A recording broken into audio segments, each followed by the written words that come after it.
Hello and welcome to the Cloud Blue Podcast post-match reaction, sponsored by NordVPN.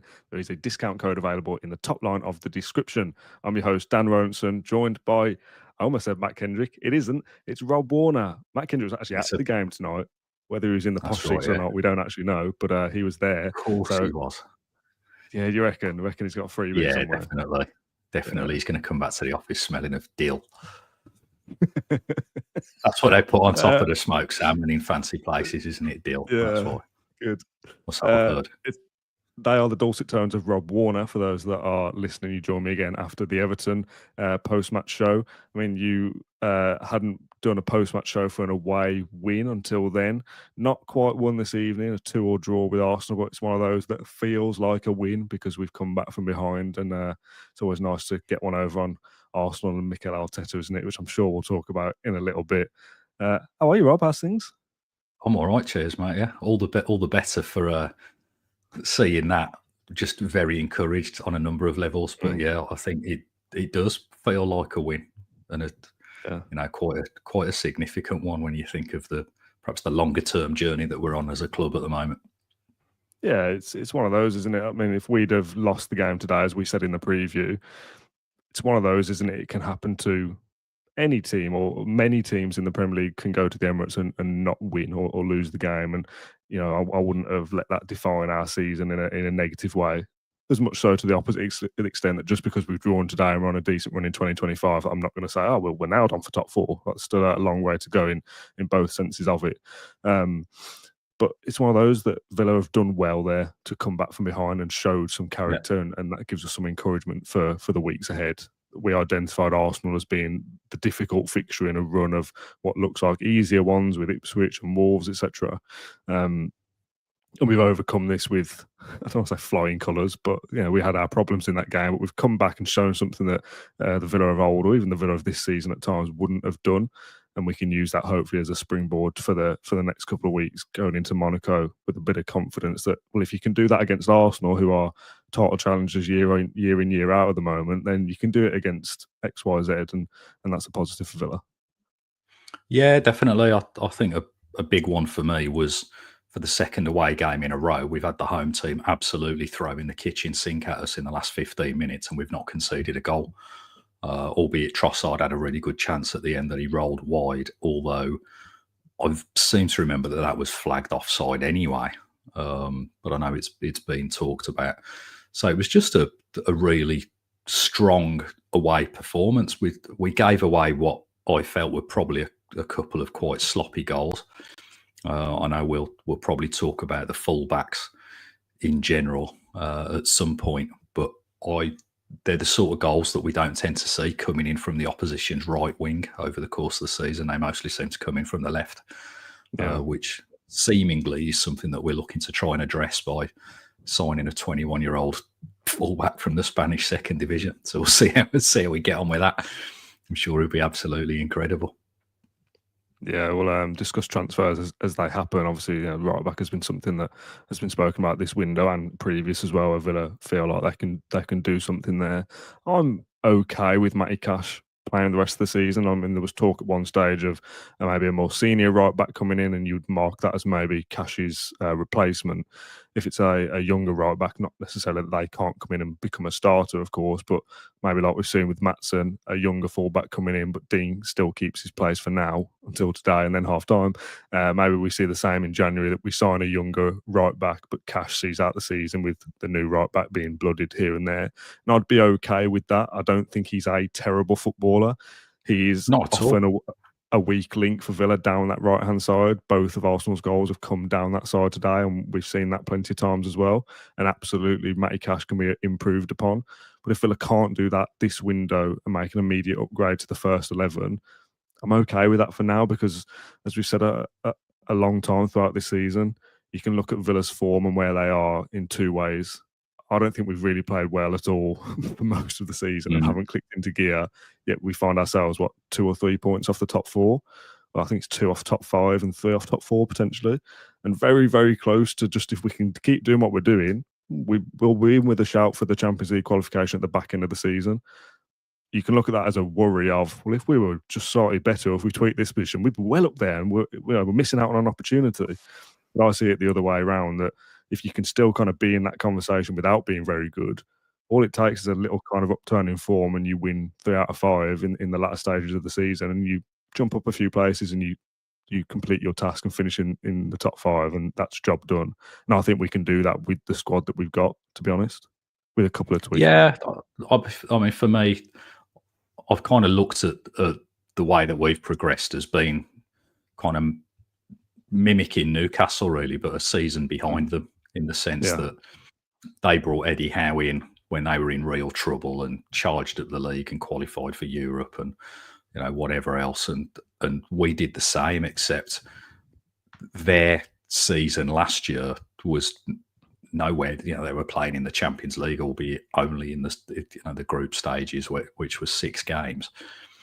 But their season was nowhere near as good as the way ours is panning out at the moment. And if you look at the squad, the realities of what we're working with, albeit the young lads are good players, but Costa Nedeljkovic that's come in, he's 18 years old. It's easy to forget that the idea probably was to get him out on loan sooner in his Villa career, maybe. You look at Bogard has come on today. He's done really well, but he's probably played more Premier League games than we would have expected over the course of the season. And we're kind of 3 injuries down in the centre of the midfield, and we really are picking the kids. So all in all, I think I felt quite calm watching the match, because I went into it thinking, well, Arsenal really need to win this, so it's going to be a tough game. We'll do really well to put up a good performance against them, to be honest, which might be Villa fan of old in me that was listening to it or watching it like that, thinking, we're perhaps going into this feeling like really the underdogs. But we held our own against them, and more than at times. The first 10 minutes they had a right good go at us, and then the next 15 minutes it was all Villa, really. Obviously they kind of scored a goal that for me was a bit against the run of play, to be honest, and could have been avoided. And then the second half, I didn't think we looked too bad again, and then just really clicked into gear from the goal. And to see Tielemans get his first league goal of the season, and for it to be a diving header, I don't think anybody had that on their bingo card going down to the Emirates today. Yeah, we'll talk about the goal specifically in a second. We did our match preview yesterday, and the title was along the lines of like, Villa have got nothing to be scared about at the Emirates, and that was met with a little bit of criticism of like, oh, well, you've jinxed it now, and Arsenal are still a good side. And they are. Obviously, we weren't aware about Saliba's injury then, but they're missing a couple of players, and you just kind of feel a little bit like, well, if Villa play well, which they haven't done very often this season, but if they do play well, and it's one of those games where we look really good, as we did in the reverse fixture, but we didn't get the result. Villa play well, they can beat anybody, and that's kind of how I feel still, even though we're not kind of flying through teams and picking up loads of results. If Villa click, they're very good. They can be very good. So I'm not scared about anybody. When we went 2-0 down, I was a little bit watching it, a little bit like, is that going to be a little bit too far for us to come back into it? Like that felt like a bit of a sucker punch. We might cave in, to be honest. Yeah, I did. I wasn't expecting it, but I thought there's a chance here, and it could be 3-0, and it's one of those games, and we'll come on here afterwards and say, well, it's Arsenal, it can happen, let's move on. The fact that we still found a way to come back into it, it's just really encouraging. I'm really, really pleased with that result, and as we said at the start, it kind of feels like a win when you've come from behind, especially away from home. Yeah, it's definitely, and it's easy to forget with the kind of the form that we've had since Emery came into the club. We go into most games thinking that we're in with a good chance, if not being the favourites. It's easy to forget that Arteta's been there 5 years. They're the perennial challengers for the league title. Whoever else is going for it, Arsenal are usually in the mix. We've had a lot of catching up to do to get anywhere near being able to perform against them. I mean, it's literally 3 years ago we'd have been going somewhere like that, just praying to keep the score down, really. Yeah. So the turnaround in performance, even if not the turnaround in personnel, has been absolutely remarkable to be going down there. And there were people complaining at 2-0 down, oh, we're rubbish again. And I didn't think we were. I didn't think we deserved to be 2-0 down. I mean, there were sloppy goals, I felt, but Agreed. equally, we'd had a couple of decent chances. I think if Watkins was half a yard quicker, I think there's a couple of times he would have got away from the defender and been able to get his shot off. But can't criticise him for that, because he's not. He's quick over long distances, but over 10 yards, he's not. But that's where Marlon's been brought in to do something different for us. So yeah, I thought we more than held our own as an away team at somewhere like that, and then to be 2-0 down, and it's not like Arsenal looked as if they were going to take their foot off the gas. You know, they're not really a team that does that anymore. We absolutely fought our way back into getting a point out of that. Yeah. I'm just scrolling through the goals scrolling through the YouTube timeline to find the goals in the highlights, just to remind myself of them. It's only an hour ago. Stupid, isn't it? Sloppy is right. As we said earlier, both the goals come down Villa's right-hand side, but Matson doesn't cover himself in much glory as the opposite fullback for the first goal. Martinez, I don't want to say he's done well, because ultimately we've conceded, but he makes a good save, and then he's very unlucky that he's not kind of sort of 6 inches further forward, because he gets a hand on it and stops it, but he's already behind the line. So I think if Martinelli makes a cleaner connection on it, Martinez probably saves it. Yeah, potentially, yeah. And then the second goal comes from Trossard again down that side, and Havertz sticks it in. And obviously there's all the talk about Havertz wasting money and all that. It's typical, wasn't it, that he's going to get a goal against us? And as I say, at that point I just felt like it might be a reach too far for Villa to get back into it. But it didn't feel like I was watching a bad match of football and that Villa were miles off it. I saw a few kind of posts on social media at half time about some Villa tweeted or posted or whatever, like behind at the break or whatever. And somebody replied as a fan saying, like, how are we playing? And there was 5 or 6 replies to that person, and the bulk of them were like, not very good, usual Villa, what we've seen so far, crap performance, that kind of stuff. And I was kind of scrolling through it, but like, yeah, we've not been great, but I didn't feel we were like watching this terrible game and Villa were folding, and I didn't feel like we were going to get back into it at that stage. But do you know what I'm trying to say? Like, it didn't feel like crisis territory. I wouldn't have bad game. Even at 2-0 down, I wouldn't have come away thinking, oh, well, that was a rubbish performance. We've got a lot of work to do there. It's interesting in the comments, I'm seeing people suggesting that I'm being a bit too kind of effusive in my praise for how we were doing. But I genuinely thought, did Martinez really have a big save to make, other than certainly not that I can put a couple wide, remember. He had a good game eventually, but certainly by the time it was at 2-0, it didn't feel like one where we were hanging on by the skin of our teeth. And if I think of the throw in that Arsenal took, where Watkins had the chance, and I feel like he maybe took it too early. There was another one where he tried to cut back onto his right rather than just having a go with his left foot. There was another one where he almost got through from Tielemans. There was another one where he did get through, but he was isolated against 2 defenders. So, we've talked a lot over the last few weeks, you and I, about how goals at particular moments make a difference. And there were a couple of opportunities there where we perhaps could have got a goal, but their defenders were really well switched on. And then at the vital moment, a couple of ours weren't. And that was the way it played out. What's disappointing for me with both of their goals is, regardless of where they've come from, they've had to go past quite a few defenders. The ball has to actually find the man that's put it in the net. I mean, it's Cash shouldn't be letting Trossard get the cross away in the first place, but it's still gone past Concert to a fairly unmarked man who, yes, Havertz comes in for a lot of stick, but I think that was his 13th goal of the season. So. He's still a good footballer. You don't play that many games for Germany without being fairly handy. Yeah, there's a few comments talking about Matty Cash, and one here says, "Don't think Matty Cash is a good enough defender for a top 5 club." I'd be inclined to agree. As much as I said earlier, like, I'd be happy to kind of see him out, let him see out the season. There's absolutely room for improvement in the right back area, which is evident that Villa have been looking at that area for 2 windows now. Would Matty Cash play for Liverpool, Chelsea? Man City aren't top 5 at the moment, but they usually are. Spurs, like Arsenal, would he start for any of those? Probably not. No, he He wouldn't. I starts for mean, us if he was very playing often, but ultimately, exactly, I don't think he will. no, I think if he was playing exactly as he has done for Villa somewhere else, I don't think we'd be getting flooded with comments here saying we should go and sign Matty Cash. Yeah, yeah, I think the level that he's playing at now compared to where the side was when we signed him, absolutely more than good enough for that. yeah. But it's just where we've moved on to, and there's no shame in that. And like I say, there's a difference between not good enough and not good.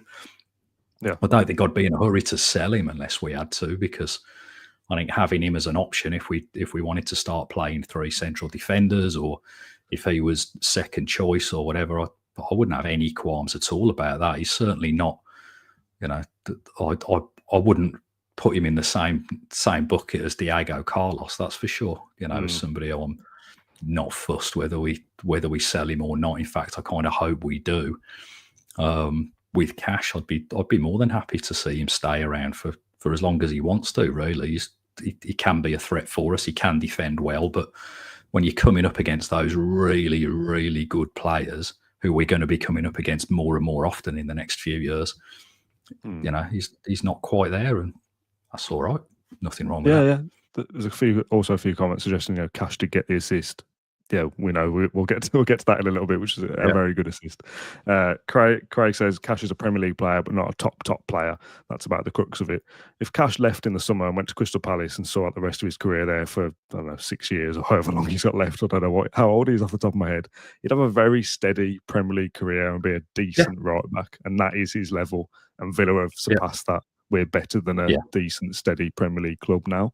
We have aspirations to be that, to be more than that. Sorry. So there's room for improvement, as we know and as Villa know. But as of right now, despite the kind of goals going down his side quite often and him giving away penalties and whatever else, I'm still okay with Matty Cash for now. Yeah. I mean, it's interesting you mentioned Crystal Palace, because the lad they've got there, Munoz at right back, looks pretty handy in the limited amount I've seen of him. So, just goes to show that there are decent players out there. Matty Cash is a decent Premier League footballer. Talk to me about Matson. Gets his first start for a while on the left side. Comes off at half time on a booking, and as I said, didn't cover himself in much glory for the goal. What did you make of that? Were eyebrows raised at half time, or were you sat there thinking, oh yeah, it makes sense? No, I think Martinelli was running at him and causing him problems, which he would for anybody. I think it's going into the game, I don't know whether Emery would have been expecting that Martinelli would have been who Matson was up against. I don't know if we would have, I certainly wasn't expecting Saliba to not be playing, and them having to put Timber in at in the centre of defence. So for my money, I think the idea with Matson was that perhaps he'd neutralise Timber a little bit and might even know his game fairly well, with them both being Dutch. So yeah, it was just a difficult game for him, and that's the luxury of us having a bit of strength in depth there, where it's not working out. Just bring him off and put on that French international instead. So yeah, it was, he's done some great things and he's done some not so great things for us. I think it's important we don't dwell too much on what he cost in the summer and just look at the reality of how old he is. It's, what is he, 22, 23 years of age or something?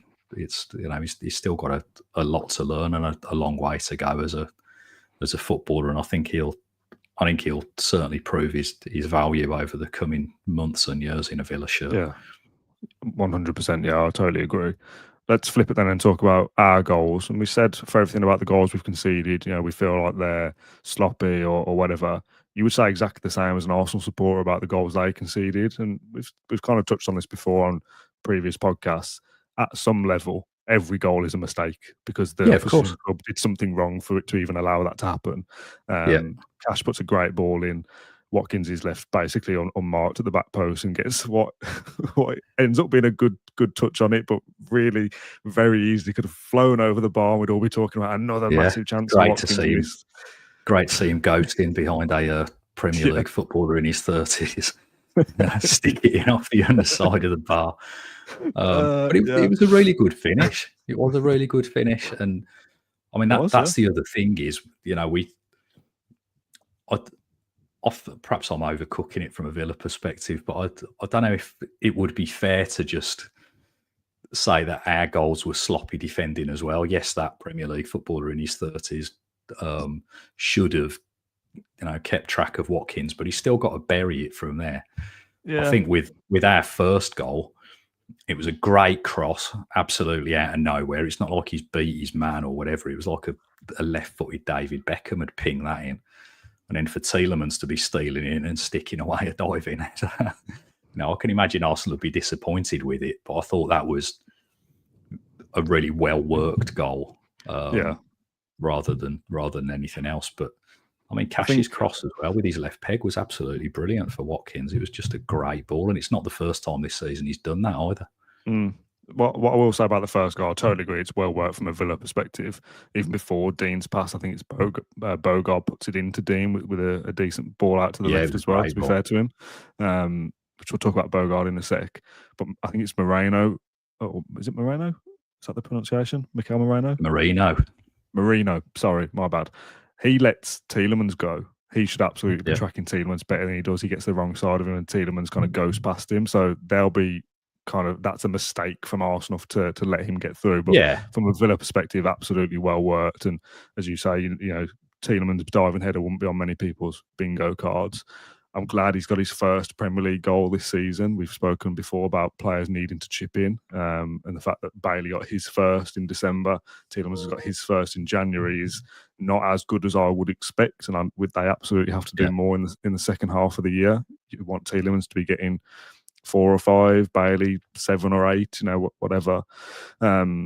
So, yeah, nice to see, and I want more of it, basically, because it can't all be on Watkins, Duran and Rodgers. No. And, I mean, Tielemans, it was another really good performance from him. I 100%, just all round, and some of his, you know, his neat feet on the edge of the penalty area when we were trying to break through the Arsenal press worked. He was able to beat a couple of players and lay the ball off.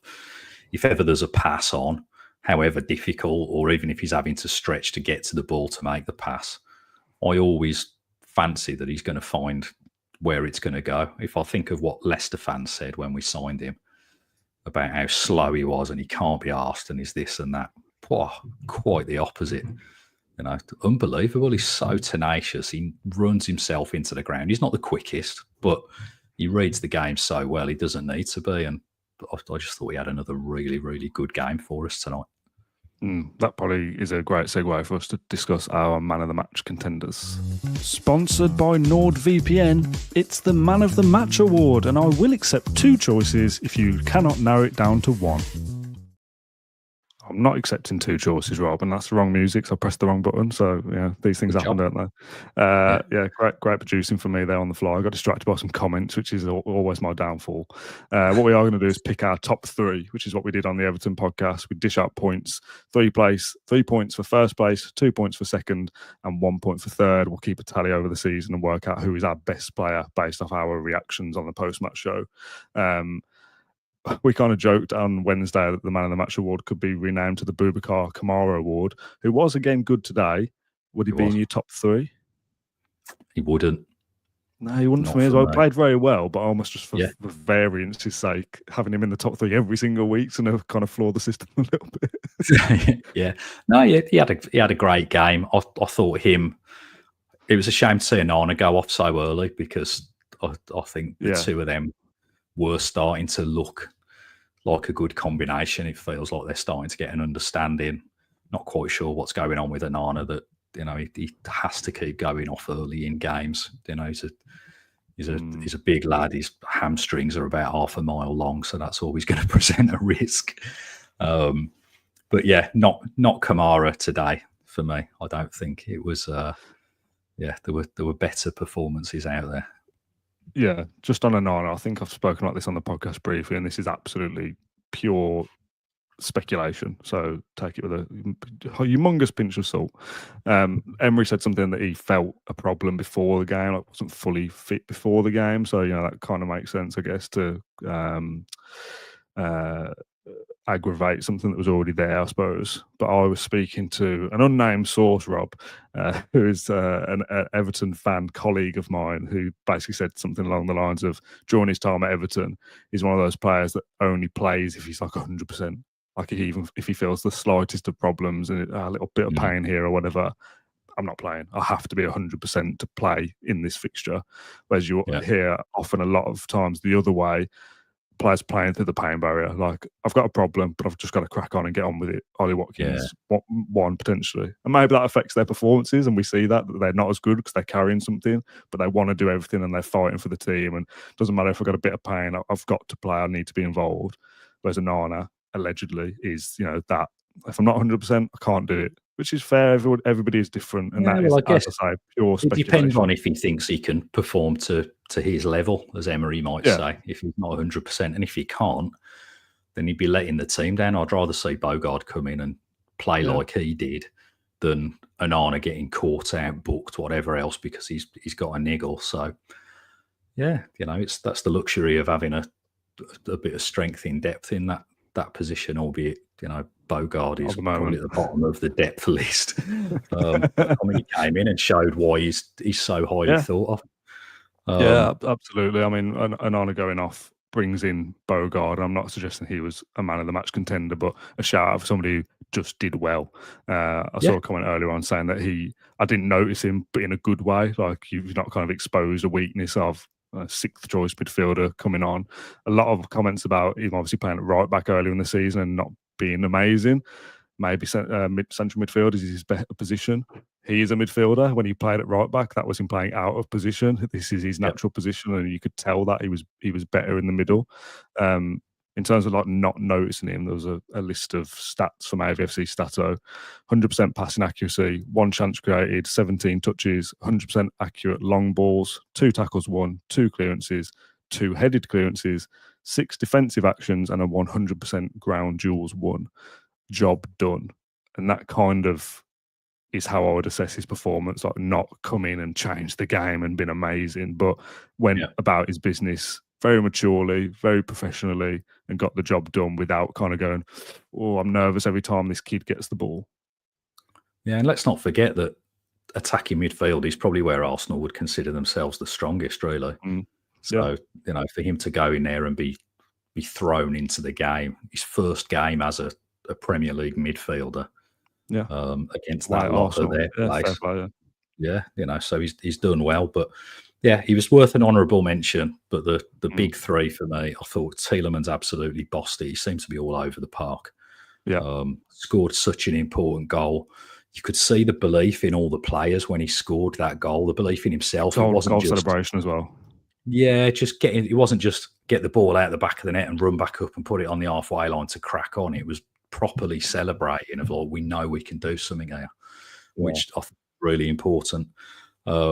Martinez, as much as I don't think he was really tested a lot early on, I think as the game wore on, there were times where it seemed like Arsenal had about 8 players in our final third of the field. And I think Martinez's work in organising the defence, made a big difference, particularly from set pieces where we know Arsenal are really strong.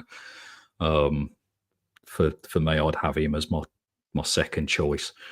On my third choice, it was perhaps a bit of a toss-up between Watkins and Mings for me. I thought, again, no coincidence that Arsenal didn't score from a corner against us, and having him in there, even just there was one that came over, was a great corner, and he got his head on it and flicked it back over himself. So it went out for another corner, but it didn't go into a danger area. It just went out for another corner. We could reset and deal with it again. We spoke about that before, didn't we? About just clear it. And there was an instance where he just put his foot through it at one point as well. That, yes, you're conceding possession, you're giving it back to the opposition, but we'll deal with that in a second. First priority is dealing with this corner or this shot that's coming. Just get rid of it. Yes, the ball will go back to them, but I'd rather it go back to them 60 yards up the pitch, then we fail to deal Yeah. with it here, and it's back to them 5 yards, and the shot comes in straight away. Sometimes that is what's needed. Just get rid of it. Totally. But I think Watkins, for me, I wouldn't say he just edges that third man of the match thing. I thought he was very well deserving of it. He played a great role for us, and I think where it became probably most apparent was towards the end, where Duran was back defending, and he applies himself better than he used to, but he still isn't quite as clued into what defending looks like. Whereas there was plenty of times that in the first half in particular, Watkins was almost in the final third of the field, certainly very close to it, helping to defend. And then as soon as it looked like we'd pinched the ball back, he was off. He was on his toes, and then they were looking to release him either over the top or between the central defenders. And I just think him playing like that makes such a difference, because it gives us more defensive solidity, and it gives the opposition something to think about. They can't commit everybody forward. So a great finish, and tactically a very good performance from him. He showed his experience in that. So yeah, really pleased to see Ollie 2-2, and hopefully he's now in a position where we're starting to think. He didn't score the other day, did he? Or I'm having a complete brain fart here. Who scored against Everton? Come on, guys, in the comments. I'm having a nightmare here. Literally 3 days ago, and I've saved over it already. Was it Watkins? I want to say it was, but I'm doubting myself. Because I know he missed some chances, and we were like, oh no, he's missed loads of chances. Should I put you out your misery? Yeah, go on. It was Watkins. It was. Of course it was. That's right. Of course it was. He run across his body and he slotted it into the. Yeah, because he missed the first one. Thanks everyone in the comments for. We spoke about this the other day. It's mad, isn't it? How you forget? Been a long day. It's definitely the on-air pressure, because as soon as you say I'm doubting myself, it's gone. I haven't got it either, even though I've not even thought about it. Yeah, totally. I could draw you a picture of the goal now that I've remembered that it's definitely in. Could you do the commentary? Do you want to do some fake commentary? No, it's all right. I couldn't possibly be as bad. I mean, as good as Matt was. But perhaps he's hitting his hot streak. We know that he has them. Evidence suggests that he does. What a time to have it. And next up, West Ham, their best central defender is going to be banned. It's all there for an Ollie hat-trick, potentially. Get him onto 13 for the season and see where we are. And we've said this before. Monaco be able to cope with him.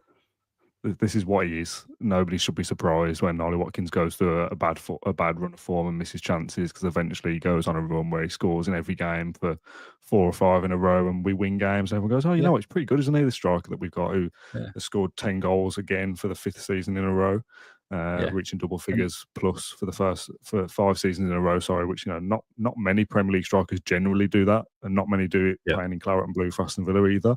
Duran is very, very good. We know that, but Watkins is Ollie Watkins still, and gets the support from us more often than maybe some others give him, and rightly so, to criticise him when he's not playing well, of course. But generally speaking, he's going to get into double figures. What is he, 10 in 22, so 20 goals in 44. I know we don't play 44 Premier League games anymore, but he's on track for a very good season if he picks up, and he will pick up, because, as I say, he goes on these little streaks. So I'm happy with Watkins. There's a comment from John. It says, interesting on the Sky Sports interview how Watkins picked up on him struggling maybe when he has too much time on the ball. I also saw that interview, and he said it almost like things that we've said about him as fans before. When he's playing on instinct and he doesn't have much time to think about it, he's more ruthless in front of goal than when he's bearing down on it with loads of time to make a decision. Where's the goalkeeper? Where's the defender? He's almost too intelligent. Gets in his own head. Yeah, he gets in his own head about what the situation is. If it falls to him in the right area and it's just a spark moment, he scores more often than not. And it's about really getting him into those situations more than just lumping it long and saying, go on, then you do the work from there, because that's a lot more difficult. Yeah, he comes across so intelligently when you hear him speak, and so thoughtful that you can imagine he's bearing down on goal, and you can almost imagine his thought process of he's like, right, keep it under control, don't kick it too far ahead, watch where the keeper's going, do I go left, do I go right, do I dink it over him? Whereas Duran's going through on goal, and who knows what's going on in his head. It's just wee goal. That's about the size of it. Doesn't overthink. He doesn't think at all. He's like, I'm just going to hit this. It's going in. So yeah, I'm delighted for him and delighted for us, because the chances of us finishing top 5 or top 4 are greatly increased if Watkins is feeling 100%, and that's exactly what he's said tonight that he is feeling. Yeah. 2 things to end on, because I know we wanted to wrap up around 9:30 and we're running over a little bit. You mentioned West Ham's best defender not being available. Unai Emery won't be available either with his touchline. Yeah, that'll be an interesting one, won't it? Yeah, definitely. Yeah, how much do you think that will? I mean, this isn't a West Ham preview, but how much impact does that have, having the manager actually there on the touchline? To be honest, I don't know really. I feel like it shouldn't make that much difference, because the preparation has gone in before that. But still, you want like your not your captain physically, but like your leader. You want to have that feeling that he's there, and quick glance over, there he is. Do you know what I mean? Like that kind of just a bit of support, maybe. Yeah, I can imagine. McPhee will be out there giving it loads. He tends to be quite vocal, doesn't he? I quite like the idea of Emery sitting up in the Trinity Road stand and having a real eagle-eye view of it. Because he's maybe this is the turning point. I've said it before. He doesn't watch football the way that ordinary people watch football. Like where I see people running around a football pitch, it's like the Matrix, and he just sees what's going on. So from up there, yeah, who knows what will happen? But if he's going to miss any game, I'd like to think West Ham would be one of the ones that you might want to choose. I just thought it was a nonsense that he kicked the ball back to pretty much where the free kick should have been taken from. Did he kick it too hard? Certainly wasn't kicking the ball away. He didn't kick it in the opposite direction. It was where it was supposed to be going. If he punted it into the crowd or something, you go, okay, fair enough. Like he's clearly kicked the ball in frustration, but which he has done. I think he's kicked the ball in a way of I'm annoyed, but he's giving it back to the referee basically in that direction. So to book him for it is. I don't know, when you compare that to little action man in the Arsenal technical area shouting at the 4th official and whatever else. I mean, that's properly worth the booking, and that makes me laugh in itself. Just that. He was nothing like a hard man as a player, was he, Mikel Arteta? And suddenly he's got a pair of shiny shoes and a nice suit, and he gives it the big and nonsense. I kind of felt sorry for Arsenal supporters a little bit. Not a fan of Arteta. Well, just you got Arteta carrying on the pitch, and then they've got "Visit Rwanda" written on their sleeve. Got that character playing at number 5. It's stuff that's out of their control, and it's very difficult. But I don't feel sorry for them, because why would you? Like, nah, whatever. Get what you. I've got quite a dislike for Arsenal and Arteta. I've mentioned it a few times before on the podcast. Anyone who's a long-term viewer will know that I'm not a fan of his, to the point that his name is in the title, because we've spoiled their title charge, in my opinion, so far. Again. I mean, they could still go on to put a challenge together. There's a lot of football to go, but we seem to be their kind of bogey team now, don't we? We've had some good results over them in the recent years.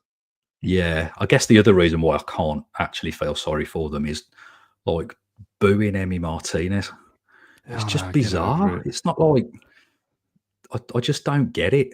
He wasn't getting a game. I'm sure if they'd said to him, "You can be first choice," he wouldn't have been, "Oh no, I want to go and play for Villa." So I don't understand. It's like us booing Michael Oakes or something. I just don't. Who's the Robin Olsen? Martinez was the goalkeeper the last time they won a trophy, no? Yeah, he was. Played in goal in the cup final, sat on the side of the pitch crying his eyes out and doing a FaceTime call with his missus or whatever. And then, they boo. It shows how far he's come, doesn't it, really? Because I can't imagine us booing a reserve goalkeeper. We've said with Martinez before, and the situation with our Arsenal fans having a dislike towards him, and Emery as well, to the same kind of extent, really. Like that, it's almost like you wonder whether there's a bit of like what we could have had potentially. Like if Martinez played for Arsenal for the last, I don't know, 4 or 5 seasons as the number 1, would they have won the league by now? I think they probably would. I think he is the difference maker in terms of like actually winning things. So maybe it's a bit of almost like regret of like, we don't like him because we've lost him and he's that kind of character, but more benefit to Villa. Yeah. Was it Arteta that sold him, or was it Emery? Oh, good question. Don't know.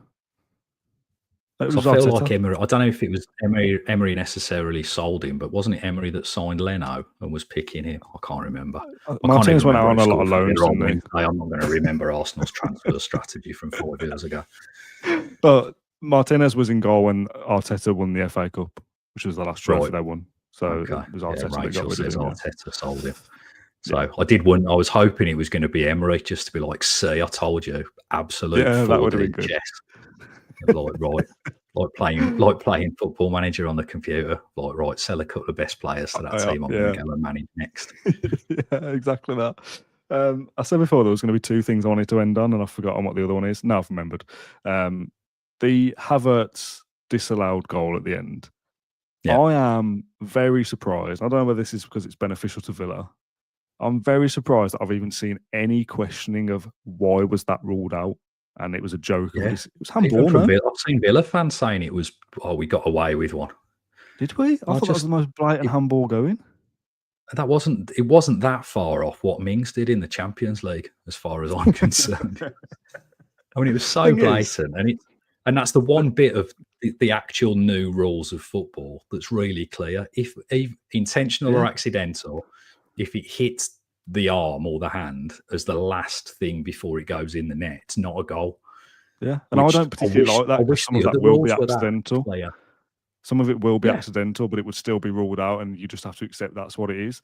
It was accidental, and the extra layer to it that really annoyed me, but in a sense that I don't really care because it's benefited Villa in the end, and we've got the 2-2.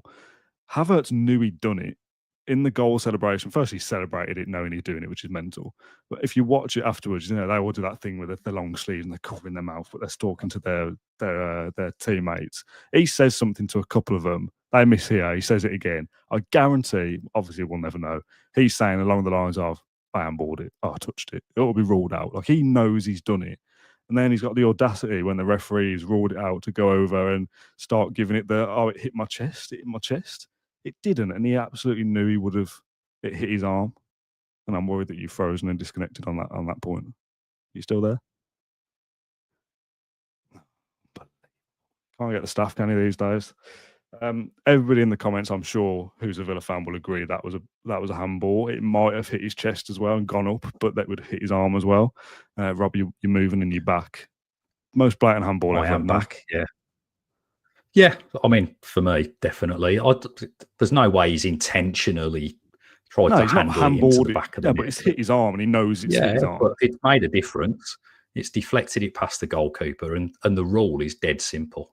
If it touches the hand or the arm last before it goes in, intentional or not, it's not a goal. Yeah. So Jay Collette says, I bored you rigid there. That's why you disappeared. Was that too boring? No, I could still hear you, but unfortunately, I've got a couple of different Wi-Fi networks in the house, and I was connected to the wrong one. So wow, how big's your lesson house? learned for future podcasts. You got multiple Wi-Fi networks. Well, is this like in the east wing and the west wing? Separate for the. I keep one separate for the telly and the soundbar. So they can't be interrupted. And I was on that one because I'd been in the living room watching the football. So that is the most like first world problem ever, that you were on the Wi-Fi for the soundbar. Yeah, totally. Wasn't it just? Oh no, I disconnected from my Wi-Fi podcast because I was on the Wi-Fi for the soundbar. Yeah, that is peak first world problem. Anyway, Rob, thanks for joining me throughout this one. Thoroughly enjoyable once again. We've almost done 45 minutes. It's 9:45 on Saturday evening. There's 500 people still here. So thank you very much for sticking around till the end. Lots to talk about, lots to discuss as always. Villa go and play again in another couple of days' time. Monaco away in the Champions League. What a tasty fixture that is. I don't think it's mathematical if we win and we're in the top 8, but we'll go a long way to helping our cause to automatically qualify for the last 16 with an away win. And then you still have one more game against Celtic as well, which is really tasty. Villa are starting to find a bit of form, I feel like. Unbeaten in 2025, just come from behind at the Emirates, title challengers. It's a really, really good side, and Villa have given them a decent game, good result. We move on and keep going and keep pushing. Hopefully, we're talking about Villa the reverse of last year. Started strong and tailed away. This year, started a bit iffy, but built some momentum and then rose up the league and got their way through it. It starts to feel like maybe there's something being built. Yeah, I mean, if you were looking just at form in 2025, you'd say Villa are hard to beat. We were a goal down against West Ham in the cup, beat them. Yeah. Gone to Everton, should have beat them handsomely and held on at the end where they were chucking everything at us. 2 goals down away at Arsenal, who really needed to win. And they threw everything at us and we didn't cave in.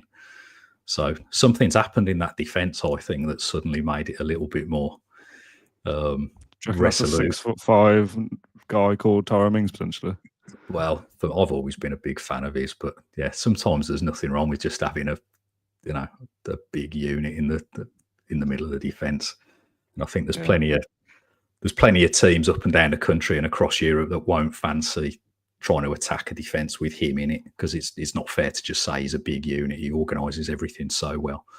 But he definitely makes a big difference to us. And I'd love to see him score a Champions League goal. If he scored against Celtic at Villa Park, I think the roof will come off the place. Also, fair play to Tyrone Mings. Yeah, that was a really bad injury. Like, he had it tough with infections and multiple surgeries and all sorts. Lost all the kind of muscle and the weight in his leg and has built that back up to be Premier League football standard again over the course of 14 months or whatever it was. It was a long time out. But not only has he come back, and even if he'd have come back and Torres was still fit and he was a bit part, he came in for 20 minutes here and there to help shore things up when we're under the cosh and played the odd cup game here and there. That is, to a certain extent, a success story, given the injury he had. Yeah. To come back and play consecutive 90 minutes back-to-back in the space of a few days, high-level opposition, and Villa are not losing those games and being battered because Tyrone Mings isn't up to standard.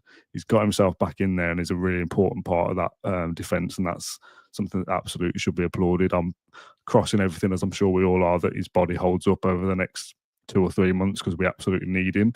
Yeah, and he doesn't look any different than he doesn't look any different than he did before he got injured either. That's the good thing. It's not like, you can notice that.